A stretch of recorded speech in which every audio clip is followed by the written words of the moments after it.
Elezioni comunali a Portogruaro, nei giorni scorsi abbiamo ospitato l'ex sindaco Antonio Bertoncello che di fatto, parlando di centrosinistra e di Partito Democratico, ha un po' lanciato, come ha fatto anche il partito nei giorni scorsi, questa idea del campo largo di centrosinistra. Cosa ne pensa Sara Moretto?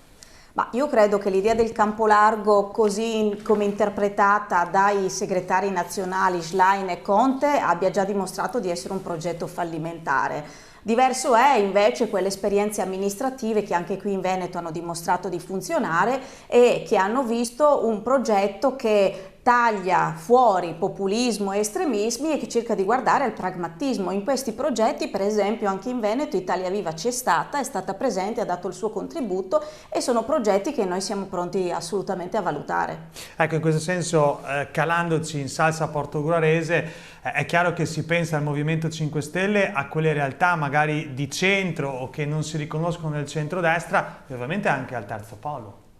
Ma infatti il terzo polo, Italia Viva per quanto mi riguarda, insomma, osserva ed è partecipe a tutte le dinamiche che riguardano, che sono in moto in vista delle prossime amministrative a Portogruaro. Intendiamo esserci, ma intendiamo partecipare a dei progetti seri che guardino soprattutto alla proposta per la città. Veniamo da un'esperienza fallimentare che ci ha portato ad un commissariamento che noi abbiamo giudicato assolutamente come negativo, non nell'iniziativa del commissario, che tra l'altro sta assumendo anche delle iniziative buone, ma perché crediamo che la città non debba perdere tempo e perdere occasioni. È necessaria quindi un'alternativa rispetto all'amministrazione uscente. Questa alternativa va costruita, ma crediamo che siano necessari dei paletti, che quindi i partiti ci debbano essere, ma che alcuni che hanno già dimostrato di non saper governare non debbano far parte di questa squadra, ma che ci sia bisogno anche di una figura guida che sappia gestire il traffico, mettiamola così.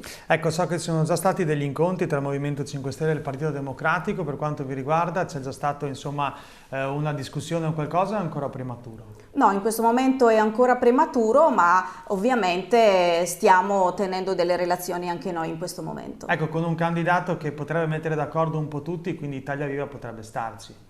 Sì, siamo pronti a valutare delle proposte alternative, non abbiamo fatto delle scelte di campo come non le abbiamo fatte sempre alle elezioni amministrative. Noi guardiamo alla qualità del candidato o della candidata sindaca, alla qualità della proposta e alla serietà anche della squadra che si mette in campo per governare la città.